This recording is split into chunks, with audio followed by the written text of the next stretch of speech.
You can describe Heisman Trophy winner Johnny Manziel's summer in a lot of ways. Low-key would not be one of them. Watching other guys that are doing what I want to be doing, and I'm sitting on the couch being a loser. A motherfucker comes up to you and says, yo, I got $5,000 for you to do something. I got $12.99 in my bank account. Fuck you think I'm going to say? And now where the bread at? So if the NCAA wants to take a 9-4 season away in my Chick-fil-A bowl against Duke, fucking blow me.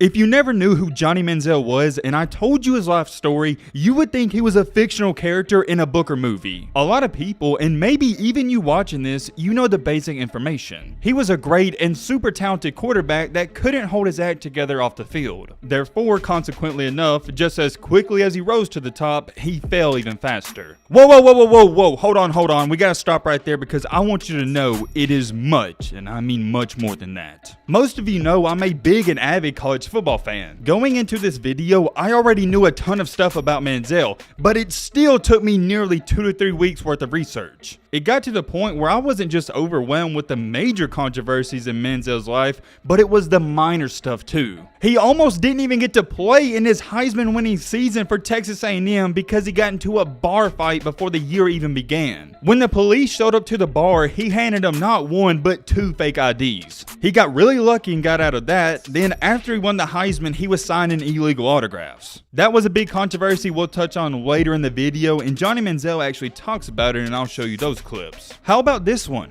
Going into his sophomore year, he was invited to the Manning Passing Academy, which is a prestigious honor for any quarterback, and he got kicked out. There was also an incident when he rented out a house in LA and he caused $32,000 worth of damages. When it was time for Manziel to check out of the place he rented, he didn't check out, so the guy that owned it wanted to see what's going on. A couple hours after the checkout time, the guy went into the house and said this, quote unquote, Manziel was passed out, there was cocaine all over the kitchen table, and mushrooms are still out on the table in front of him. There was booze everywhere, broken glass all over the floor, and champagne glass in a tree. Yeah, let's just say that Johnny Football, he wasn't exactly your ideal guest for a house. There was also an incident where he reportedly hit his girlfriend so hard in the ear that she ruptured an eardrum and couldn't hear out of her left ear. When he was in the NFL, the Browns named him as a starting quarterback. That was up until he got caught lying. There was a video of Manziel partying and drinking, and the Browns saw it and they asked him about it, and he lied to them and said that was from an older date. When in reality, it wasn't from an older date, it was around the same time. It goes even farther than that.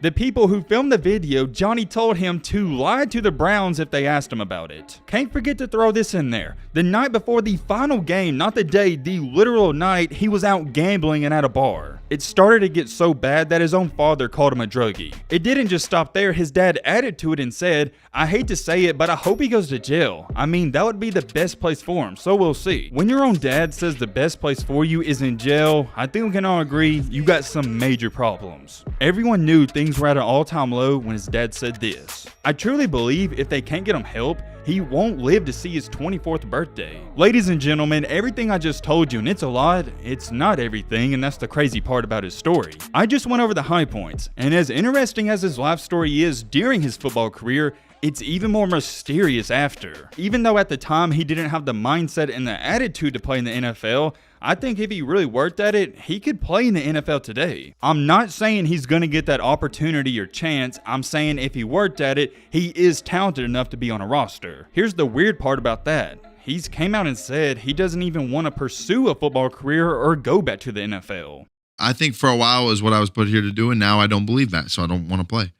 I don't think it's truly what I'm put here to do. So that's what I've been trying to figure it out. That's crazy. And see what I want to do. And I don't know what that is still. When I say I mean there are so many questions about Johnny Football that are lingering around till this day. But however, it all circles back to the main question we're going to try to figure out in today's video. What really happened to Johnny Manziel?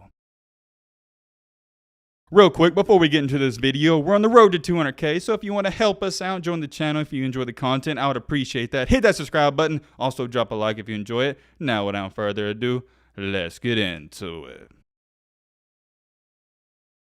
Good old Johnny Football. Man, oh man, even till this day, when I hear the name or think about him, I don't think of all the bad stuff that happened. I think of a quarterback who was dynamic, electric, exciting, and whatever word you want to use. When I think of Johnny Manziel, there's one game and one play in particular that sticks out to me, and even he agrees with it. It completely changed his life. The game I'm referring to is against Alabama. Going into it, yeah, he was a good quarterback in the SEC, and he was having a good year, but nobody really knew who he was. His life literally changed within the span of 4 hours. When he went into Tuscaloosa, Alabama, he was a kid that nobody even talked about, and then 4 hours later, when he left the stadium, he was already a Heisman frontrunner, and he was trending on every social media platform, and Drake and LeBron were messaging him and hanging out with him. That's what I like to call the Alabama effect. If you're a quarterback and you beat them, that's going to be your Heisman moment. Look at what Cam Newton, he did the same thing. Doesn't even stop there. LSU's quarterback, he had his Heisman moment against Bama, and I'm talking about Joe Burrow. The list goes on and on. Now, Joe Burrow and Cam Newton, they were already famous and big names before, but for Johnny Manziel, that was the ultimate Bama effect. The play I'm talking about that sticks out to me was against Bama when he bumped into an offensive lineman,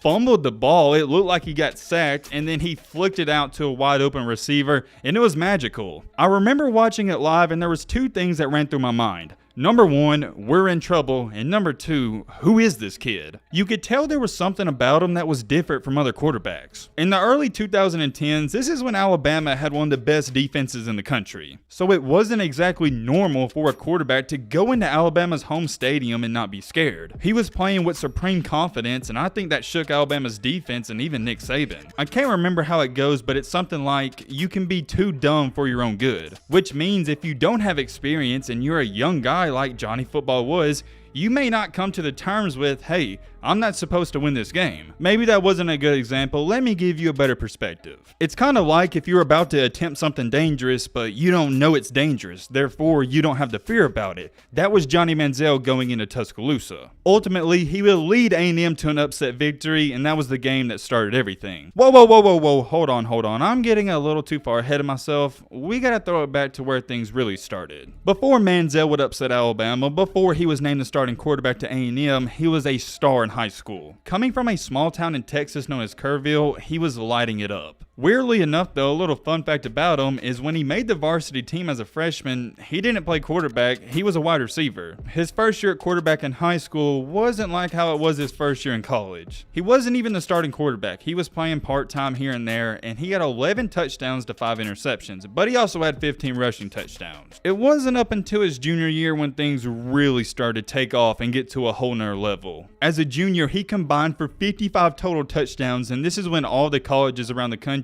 they started to offer him. Most of his offers and most of his recruitment was out west, schools like Baylor, Colorado State, Iowa State, Oregon, Rice, and Stanford. There was one school that stuck out, and he was actually committed there at one point in time, and that was Oregon. It seemed like a done deal. He was going to go there and be the next great Oregon quarterback, but then he changed his mind. Heading into his senior season, there's not much to say. It was outstanding once again. He threw for 3,600 yards, had 45 touchdowns to only 5 interceptions. That's incredible. To go along with those 3,600 passing yards, he also had 1,674 rushing yards. Remember, he had 44 passing touchdowns, but he also added 30 more on the ground. If you can't do simple math, that means he had 74 total touchdowns in 1 year. Oh, 74 wasn't enough? Well, how about this? He also caught a touchdown as a receiver, so he had 75. 75 touchdowns in one single season. Do I have to say anything about that? I'm not too sure if you could put up those numbers in a video game. There was so much hype around him, at least in the Texas area, as a high school quarterback that people from Dallas, Houston, and San Antonio would drive hours just to see him play. I don't even know if he could do too much better. He had 75 total touchdowns to only 5 interceptions, and yet he was still only regarded as a 3-star recruit. I understand why they only ranked him as a 3-star. He was only roughly 6 foot and 200 pounds. He wasn't short, but for the quarterback position, he was somewhat undersized. He also had that reckless play style, and he wasn't that pro quarterback that scouts like to see. With that being said, I don't want you to get confused. Being a 3-star recruit is still unbelievable. It's just not as prestigious, and it doesn't look as good as a 4 or 5-star. While his senior year was currently going on, he had a big visit coming up. and that visit was with Texas A&M. I want you to keep in mind that while he was going on this visit, he was still committed to Oregon. I know what you may be sitting there thinking, yo Matt, why was this one so big? Why was it bigger than any of the other 10 or 20 visits he went on? There's one answer to that, and it's fairly simple. Texas A&M is close to his family, and he wants to play where his family can come see his games. I know it's real important for you and your family to see you play on every Saturday. Is that also going to play a big factor? Is that proximity after you get all your answers, tomorrow on your visit? I mean, it's going to have to be a very good visit, and that's for sure. I mean, it's going to take a lot to sway me from Oregon, but first and foremost, I mean, my parents have been there through thick and thin, paid a lot of money for me to get to where I am as an athlete today, and they deserve to get to watch me every Saturday. So, I mean, if they can't, then that's going to be something that factors in with my decision. So, definitely going to be looking at that.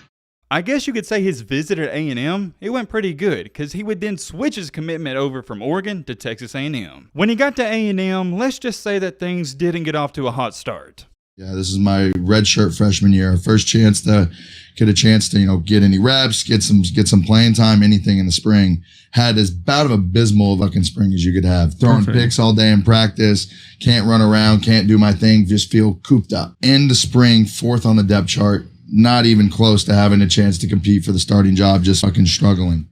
As you heard right there from the man, the myth, the legend himself, he was listed as the 4th-string quarterback and he was playing terrible. As bad as that sounds, it gets worse. So while he's listed as the 4th-string quarterback, he goes out to a bar and he has one too many drinks. I get it, he's a young guy in college, he wants to have some drinks, but while he has too many drinks, he gets into a fight. Him and some random guy, they were going at it, and you know how it goes, it was a typical bar fight. Next thing Johnny knows, the police comes up and he hands him a fake ID. The officer realizes, hey, this isn't your ID, and he gives him one more shot to give him his real one. And what does Johnny do? Instead of giving him his real ID, he hands him another fake ID. If that doesn't sum up Johnny Manziel, I don't know what does. I think you know where this is going. The police, they weren't too happy about it, so they took him to jail, and he got released the next day. You know, that little incident happens, and I'm 4th on the depth chart, recently walking out of Bryan College Station jail, and, looking pretty bleak. And this is July. Manziel thinks it's all cool. It was one little bump in the road, and long story short, he winds up winning the starting job going into next year in what he said was in 11 days. Fast forward 11 days into, college football training camp and play great. Win the job in 11 days. We play Florida the first game. How a man goes from the 4th-string quarterback to a starter in the SEC in only 11 days, I have no idea. But check this out. A lot of people don't even know this, and Johnny Manziel, he doesn't even speak on it a lot.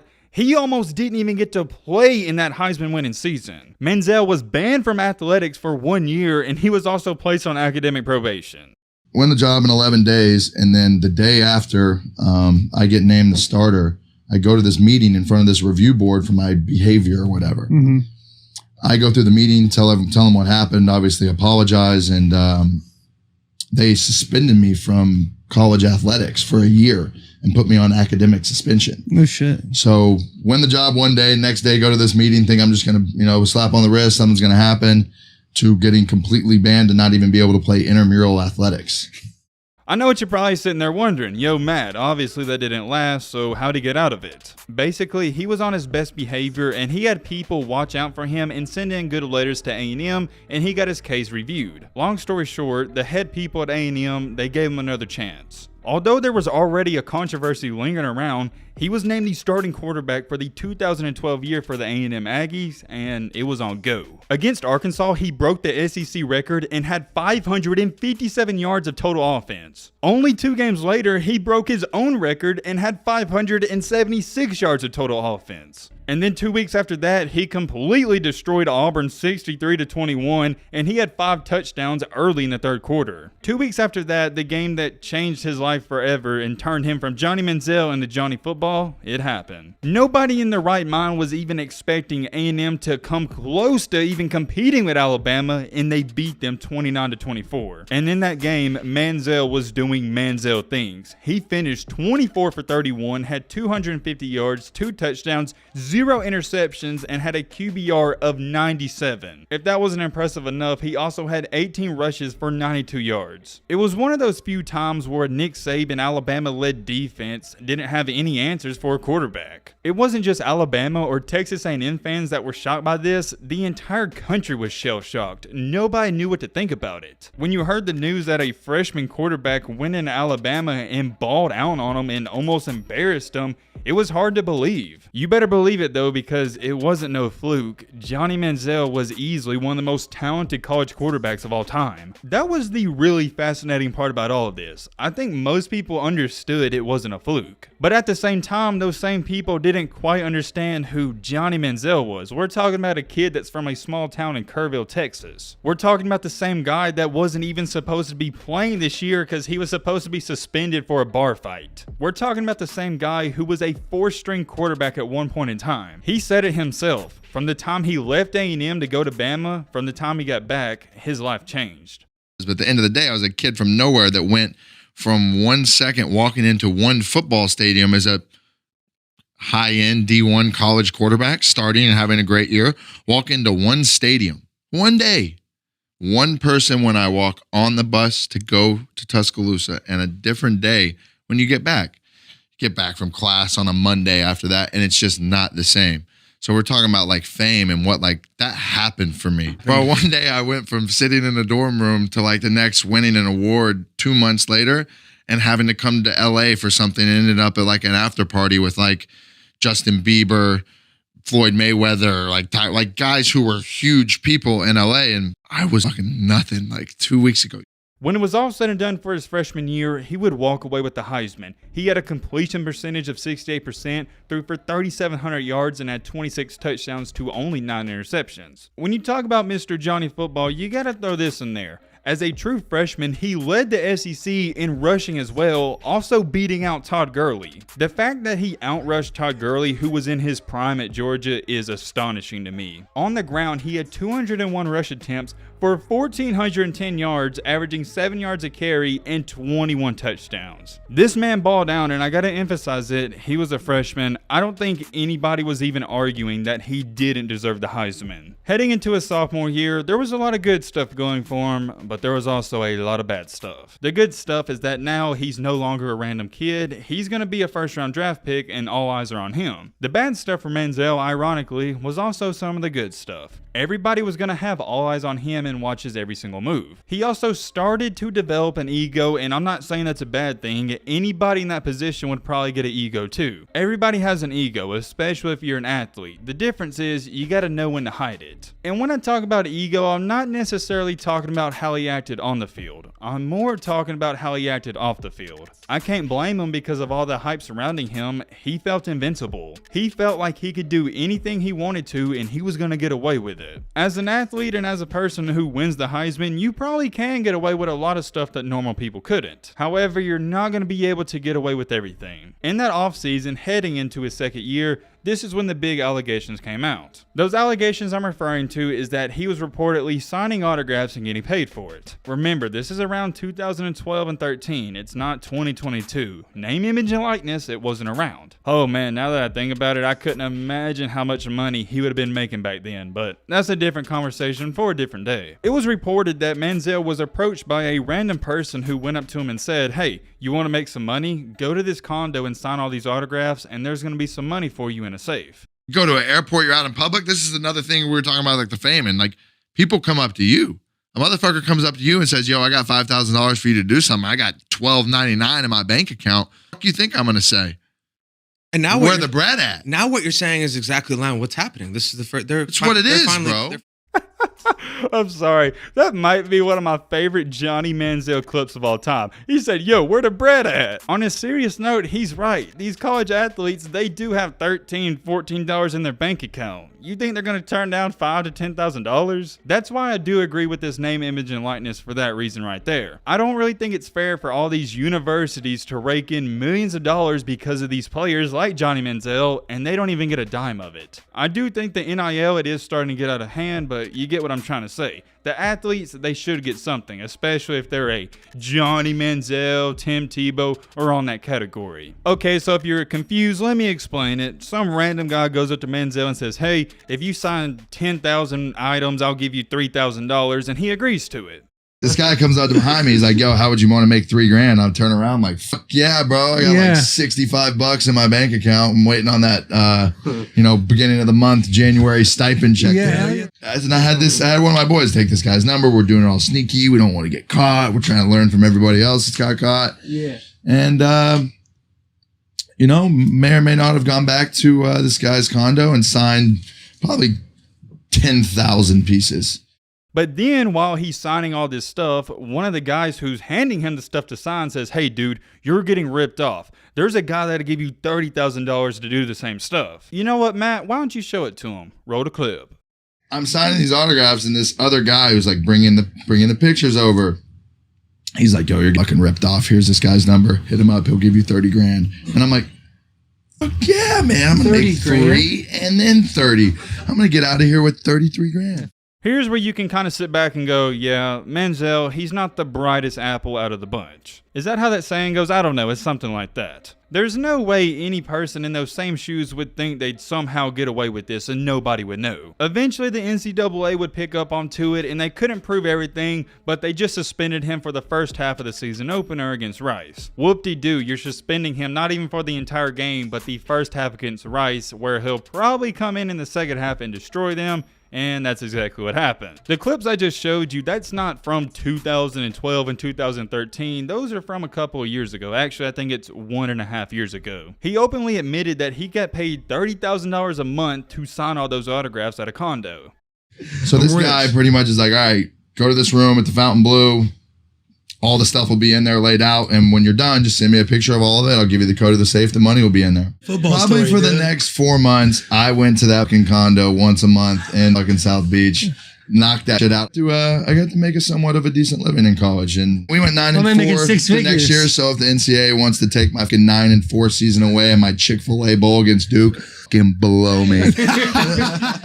But just like he said, if the NCAA wants to take away their 9-4 season, nobody really cares. It's not like they won a championship or anything. Here's where I do sympathize with him. He's at A&M, he's bringing in all these fans and all this money, yet he's got $15 in his bank account. So he, rightfully so, feels entitled to making money off of his name, and that should be a real thing. If someone is willing to pay you for your autograph, I think you should get paid for it. That's just my opinion. I don't see the problem with it, but like I said, that is an entirely different conversation for a different day. Although I think you should get paid, at the time it was against the rules. And if the NCAA would have found out that information that's been out there now, they probably would have suspended him the entire season. And that's where it's a big deal, because if he doesn't play in that second year, he might have fell in the NFL draft to the 3rd, 2nd, or even the 4th round. The reason I think he was dumb for doing that at the time is because he was risking the long-term money, and I'm talking about NFL money, for the short-term money. As long as you don't do something insane that could put you in jail, if you win a Heisman and you only have to play 1 more year of college football, you're gonna be a first-round pick. You know in about 6 to 8 months, and he knew it at the time, he was gonna be a multi-millionaire.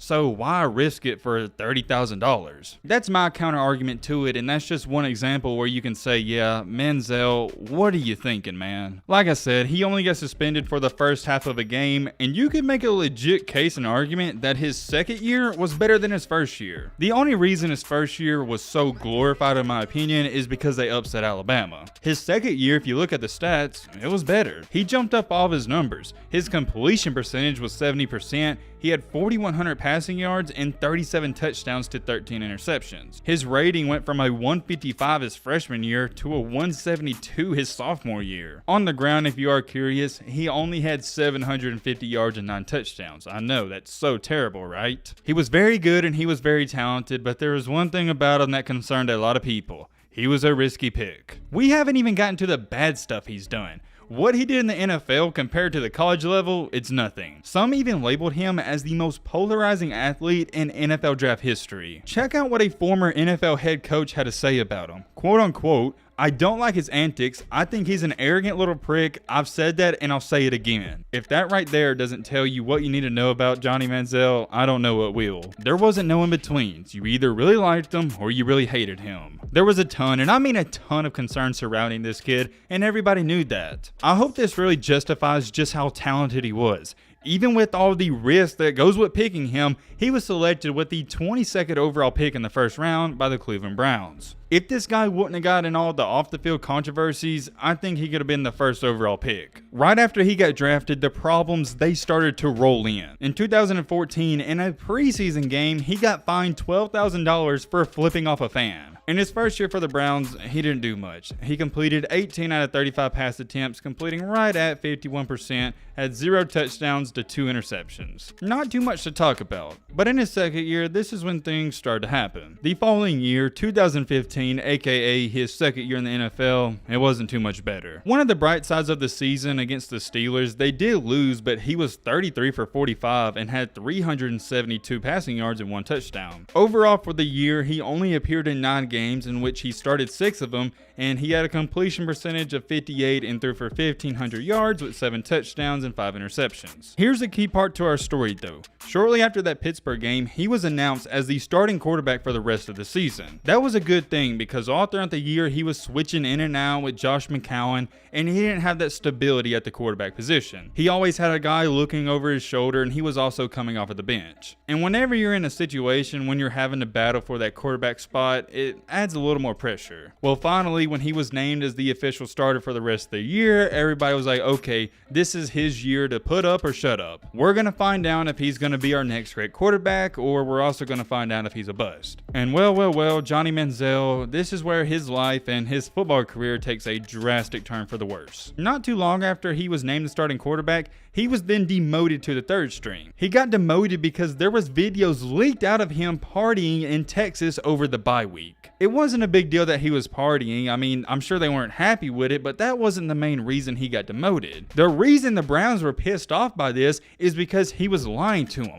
They asked him about the videos, and he said that was from a couple of years ago. Taking it to another level, he also told his friends if the Browns asked about it, tell them and lie about it that it was also from a year or 2 ago. He did wind up playing a little more later in the year, but at that point in time, a lot of people were so frustrated with him, it didn't even matter. He was carrying over that childish attitude he had at A&M to the NFL, and that doesn't work out because at college you can get away with it, but the NFL, this is a business. They're giving you money. And the last thing an organization wants to do is be giving a young guy who's immature a ton of money. This was also really concerning, not just from a football standpoint, but from a personal standpoint for Manziel. In this video that was leaked out, he was holding put 2 and 2 together. The last thing you want to be doing after rehabbing from a alcohol addiction is drinking alcohol. But hold on, it gets even more interesting. Before their final game, he was seen at a Las Vegas bar and he was gambling. To be more specific, he was seen at the Planet Hollywood Casino in Las Vegas. Technically, he wasn't even going to be playing with the Browns in the next day because he got a quote-unquote concussion. But from a Browns standpoint, you gotta look at it like this. It's not exactly pleasing to see one of your quarterbacks at a bar literally hours before kickoff. I think we can all agree.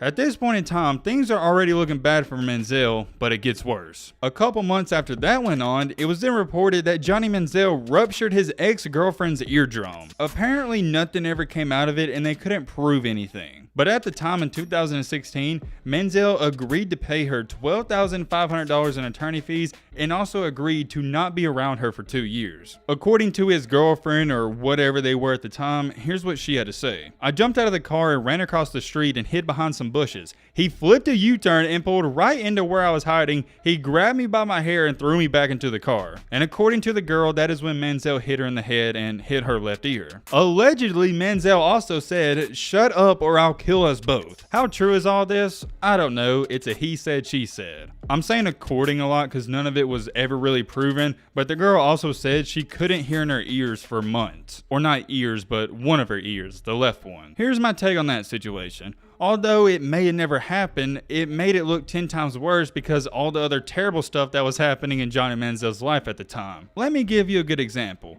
That'd be the equivalent to me robbing 3 banks and then a couple months after, I'm being accused of robbing another bank. Maybe I didn't do it, but you can't lie, you're gonna believe the people because I did it before. That's where I'm trying to go with this. A lot of people weren't in Manziel's favor because of all the bad stuff he did leading up to it. A couple months after all that was going on, his agent at the time terminated his contract and he was no longer going to represent him. That's a big deal because it's not every day you see an agent terminate a contract with a client. Coincidentally enough, on the same day his agent left him, Nike ended their sponsorship with Manziel. I want you to keep in mind everything I'm talking about is happening in between 2015 and 2016. What makes all this even more interesting, Manziel's attorney at the time accidentally sent a paragraph that leaked information that Manziel spent $1,000 at a drugstore. How does your agent leak a text that you spent $1,000 at a drugstore? I have no idea. Before we go any farther, I want you to think about it. It's not one bad thing he did. It's not 2 bad things. It's bad thing after bad thing after bad thing, and it continues to go on and on and on. When that information was leaked out about the drugs, here's what his dad had to tell some people at ESPN. He's a druggie. It's not a secret that he's a druggie. I don't know what to say other than my son is a druggie and he needs help. He just hasn't seeked it yet. Hopefully he doesn't die before he comes to his senses. That's about all you can say. I don't know what else to say. He also added, I hate to say it, but I hope he goes to jail. I mean, that would be the best place for him. So we'll see. And then last but not least, I truly believe if they can't get him help, he won't live to see his 24th birthday. Wow, man, oh man, if your dad is saying some stuff like that about you, you got problems. You could do some terrible things and your parents out of everybody, they're gonna have your back. When it starts to get to the point where your parents are saying you're gonna die before you're 24 and you belong in jail, that's terrible. Let me put it this way. It doesn't get too much worse than that. After all the allegations came out with the girl and then this drug problem going on March 11th in 2016, this is when the Browns released him. And that was the end to his NFL career, but it wasn't the end to his football career, and there is still a lot more to his story. I'm going to remind you, we are still in 2016. Since the Browns released him and he wasn't playing football, he had 2 things. A lot of time and a lot of money on his hands. With Johnny Manziel not being the most responsible person ever, his bad decisions, they would continue to happen. In early June of 2016, he would rent out an expensive rental home in LA. The place he rented out was over 5,000 square feet and he was only there for a couple of days. 2 nights to be specific. The guy he rented it from said if over 15 people come, you gotta pay a $5,000 fine, and Manziel agreed to it. Right there alone, that's a stupid decision, paying a $5,000 fee just to have over 15 people. But hey, he had the money, so I guess it wasn't a big deal at the time. I think you know where this is going. It didn't turn out to be all so good. The police actually showed up to the place he was staying at because of noise complaints. Manziel did not check out on time, so the guy that owned it was like, okay, what's going on? And he went up to the place and said this. Manziel was passed out, there was cocaine all over the kitchen table, and mushrooms were still out on the table in front of him. There was booze everywhere, broken glasses over the floor, and a champagne glass in a tree. How does a champagne glass get in a tree? I don't know. I just want you guys to try to imagine this. This guy was a Heisman Trophy winner, and only a couple years later, he's passed out in the middle of a floor. Drugs all around him, champagne bottles and trees. Man, life hits you fast. The guy that owned the place sent a letter to Manziel's lawyer and demanded over $31,000. I'm telling you, I said it at the start of this video. If you didn't know who this guy was, you would think he was a fictional character in a movie. There could be a movie or book written about him, and I wouldn't believe it if I didn't know who he was. There was also a bunch of little stuff that went on that I haven't talked about. I'll mention some of them right here. There was an incident where he went to see Drake at a club and he was getting pushed, and he turned around and swung on a random dude and he got kicked out of the club. It's just little stuff like that, and if we talked about every little minor incident he got in, this would be a 10-hour video. How about this one? Manziel was supposed to fly out to see his family on Memorial Day weekend, and they were supposed to fly out and go to a party, but he missed his flight. His family members and friends, they tried reaching him for 15 minutes and just decided they were going to have to go on without him. With Manziel having an abysmal NFL career, it's safe to say that no other team wanted to give him a shot. We're now in the time frame around early 2017 where he was still willing to play football. There was a problem with this. The NFL, like I said, they're not going to give him a shot, so he had to try some other leagues. At first, in 2017, he tried joining the Hamilton Tiger Cats of the Canadian Football League. He played in the Canadian League for a couple of years, but on March 16th in 2019, he joined the Memphis Express. If you don't know who the Memphis Express is, it's basically the AAF, the Alliance of American Football. He joined that league, and he's also currently playing in the fan-controlled football league, and he's also played in the XFL. Oh wait, my bad. I don't actually think he played for the XFL. That's my fault. Or did he? I don't know. Let me know in the comment section. I can't really remember that. I'm not too sure. It's not even a big part to our story, because even if he did, the league had to shut down because of COVID. With all that being said, that is the up-to-date on Johnny Manziel's football career, but it still leaves us with the question we haven't figured out. Why did he fail? Who better than Johnny Manziel himself to tell us why he failed? You get out what you put in. If you put in $10 in, you get $10 out. And that's the way my NFL career went. I didn't put what I needed to, heart, soul, everything that I did in college into the NFL because I didn't like certain things about it. So why do you think that? I think I was more enamored with like the fame and the aspect of living the lifestyle and doing the shit. You were having fun. I think it got to the point where I got like so famous to the point where it was like I enjoyed that side of it way more than I enjoyed the work side of it. And I think I enjoyed the play 50 times more than I enjoyed the work. And I did the work as long as I could, and it wasn't enough. And that's what it'll always be.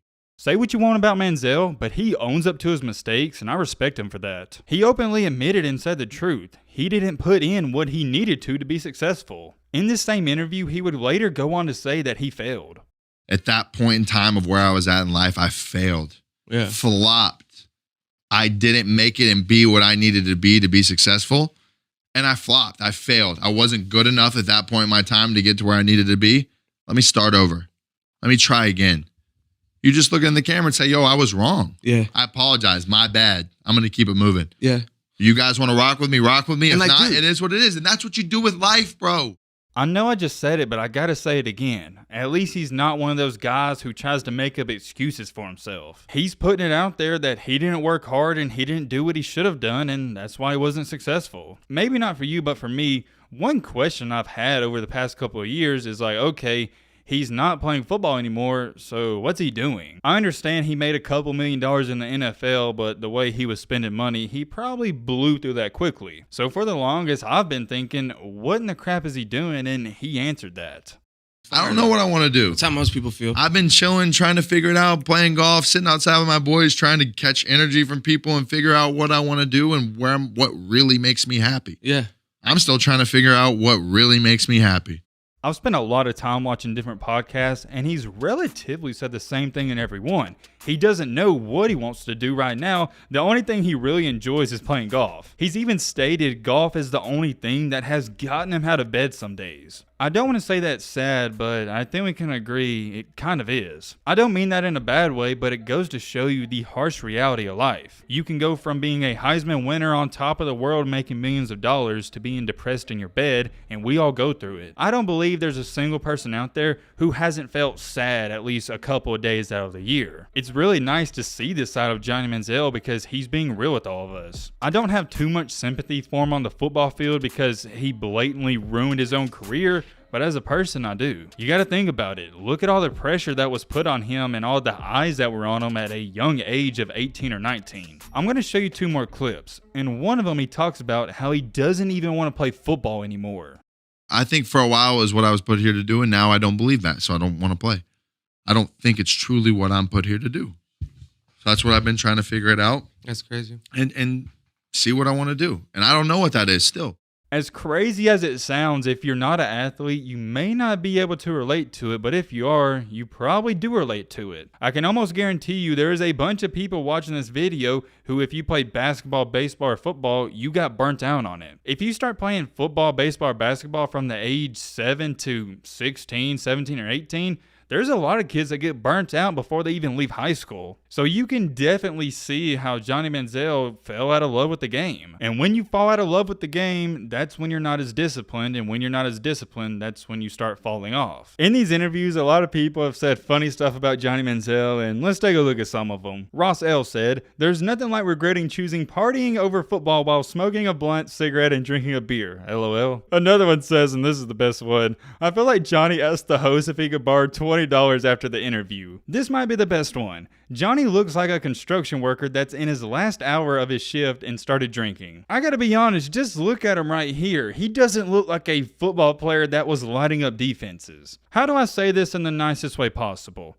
Manziel looks like a combination of an alcoholic and a construction worker, yet he has the talent of an Aaron Rodgers or a Tom Brady. It doesn't make sense, and it's a recipe for disaster. Let me go back on that statement. He has the talent of some of the greatest quarterbacks of all time, but he has the mindset of a frat boy, and I think that fits him perfectly. He has the attitude of a frat bro at a college. It's not like he developed this partying lifestyle in the NFL. He was doing it at A&M. Speaking of that, let's roll the last clip, and I think this gives you a better perspective. I just want to be one of them bros. What do you- Just walking the streets. Guys ask me while we're here in Nashville. It's like, yo, what the fuck are you doing out here, man? I'm like, dude, it's Memorial Day weekend. I'm trying to come out, have some fun with my boys the same way you are. Yeah. Trying to just have a good time. That's it. There's nothing else to it. Just a guy trying to have a beer at Florida Georgia Line Bar and eat some queso.